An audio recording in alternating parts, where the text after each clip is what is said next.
and claiming to do something so dramatically, and then at the end you lose. I don't think JBL will allow himself to do that, even though obviously he doesn't have the final word. Look at the gimmicks that he's been in as of recent, though. I mean, with the Shawn Michaels, I'm going to WrestleMania, and then he gets screwed. Like it's kind of like an ongoing gimmick where he always gets screwed at the end. He always says he's going to do something major, and then he gets screwed at the end, and everybody loves it. You know what I mean? And it's JBL. I mean, the guy.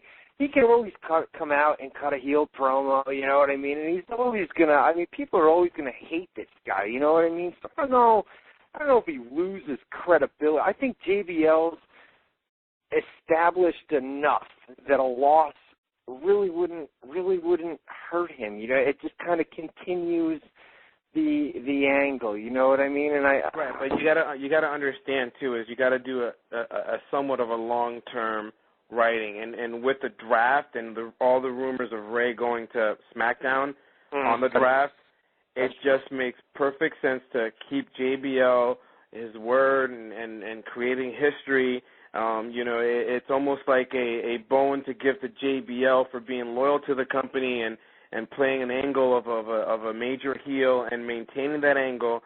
I can see Vince saying, you know what, JBL, you retain the title, and Rey ends up going to SmackDown. So Rey doesn't lose credibility. Rey doesn't look like he just got his ass whipped by JBL. Rey's happy. He goes back to SmackDown, which I believe he wants to go back.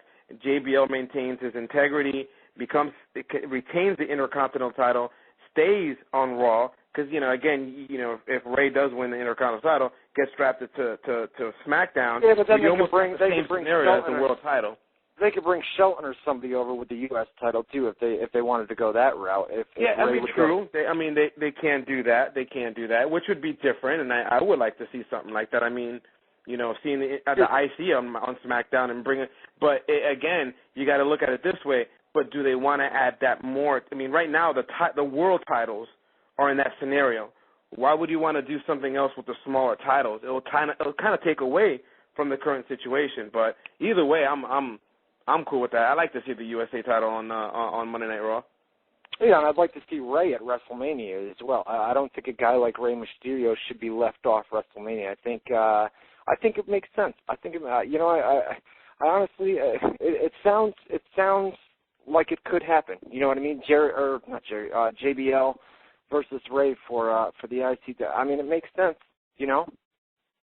It's interesting because I didn't get a chance, and I'm not sure if you have or any of our viewers, but a lot of times they have already booked stuff for house shows after WrestleMania, and that kind of tells the tale of the tape on what angles and what situations are going to.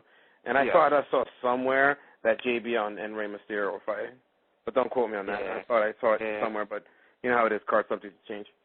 Yeah, no doubt. Yeah, I'm not really sure, but it would make sense. It definitely would make sense, and it would get Rey on WrestleMania, and Rey going for the IC title would definitely make sense. Whether he wins it or, you know, Backlash. Backlash is, I mean, like you said, maybe they don't want to take the title off JBL. Maybe he goes to WrestleMania, maybe he makes history, and then maybe you do the rematch, because usually they have WrestleMania rematches at that Backlash pay-per-view. Yep. So maybe they could, you know, extend it out, and then maybe Rey could get the title at that pay-per-view instead if they did a rematch. You know what I mean? Unless he gets drafted to SmackDown. SmackDown, yeah, that's true too, and that is very likely to happen. Rey over to SmackDown, because Michael Hayes, who is the head SmackDown writer over there, definitely wants him over on SmackDown. And I think they took a hit too with the Latino viewers. I know SmackDown used to be ranked top 10, and they were trying to do that with Carlito and his brother. But the reality is, I mean, you can't match the popularity between them two, and nothing taken away from them, of course, and Rey Mysterio. Hey, we had a Money in the Bank qualifying match. We had Chris Jericho versus Kofi Kingston. You knew the outcome of this, although, you know, when I was watching it, I thought, you know, maybe all plans for Jericho kind of failed, and maybe they pulled a swerve and put him in the Money in the Bank, but they didn't do that. So obviously they've got something big still planned for Jericho at WrestleMania. But Kofi Kingston, I'll tell you what, looked great last night in that match. I mean, some of the moves that he was pulling off. I mean, he's in there with Jericho, a guy that can work with anybody, but I mean, he's got some serious vertical leap, you know what I mean? I mean, the guy went out and just really tore down the house. I mean, that was a great match on Raw last night. We had Kofi Kingston. He won. He goes on to Money in the Bank at WrestleMania. I don't think he has a shot, but I like to see smaller guys in there. You know, I talked about it last week. Mark Henry, Kane in there, the big guys. Just basically for the big spots, the planned out spots. That's why they're kind of in there. But the smaller guys, I like that. I like Kofi in there. I like Shelton in there. I like CM Punk in there. You know, I like guys like that in there. They can go out there and tear the house down. You know what I mean? Actually, at the end of that, there are going to be spots, especially with Shelton and Kofi. Yeah. I can see the spots happening. Oh yeah, no doubt. We actually at the end of that match we had Ric Flair. He came down. Basically, his music played. He came out. Jericho looked up. Kofi got the roll up for the pin. Here's a little tidbit on Ric Flair that I haven't put on this. See, it's stuff like this that I would put in the premium section of WZR Online. Stuff that hasn't been reported on the website, but stuff that, you know, I would keep exclusive to the premium section. But I can tell you guys, Ric Flair is booked for 10 dates leading up to WrestleMania and after WrestleMania. There was a contract that was signed several weeks ago. Not a wrestling contract. They hinted at Jericho versus Flair next week. I don't expect that.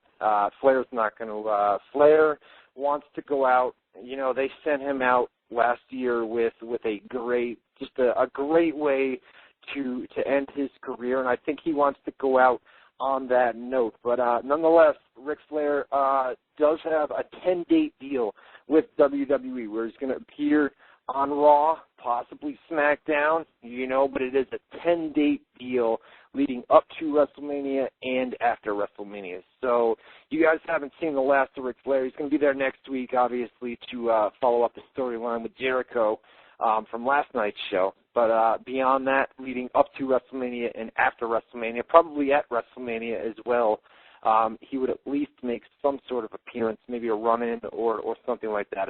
But as far as the match is concerned, Jericho versus Flair next week, I wouldn't expect it, guys.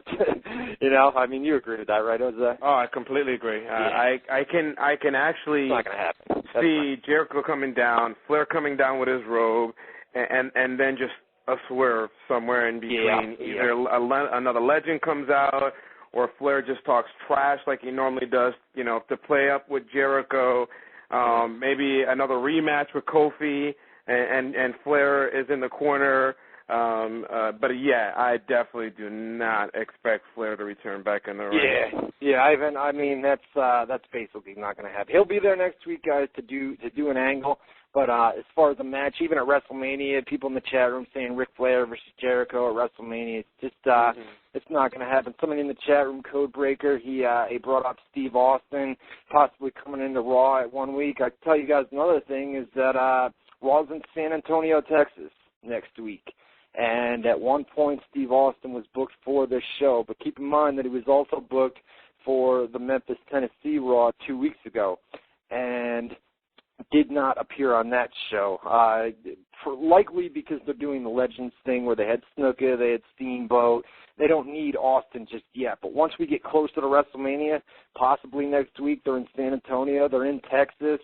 At one point, Steve was booked for next week's show. Whether that happens or not, I'm not sure. I'll keep you guys posted throughout the week. But they are in Texas next week, so it is a possibility, and it's getting close to WrestleMania. 23 days. 20. What is it? Is it 23 days? I thought I saw a big days. thing on 25 days. 26, right? Because there was a big thing on Raw last night. I think it said 27 days to WrestleMania. It's actually 25 days, 23 hours, 34 minutes.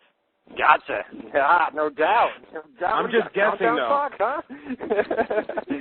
I'm just guessing, though. Oh, all right. Hey, keep in mind, you know what else is my producer, the producer of the show, JMK. Next week is this is just interesting. Just throw it out there, right? March 16th. What's March 16th? 3/16? Huh? Yeah.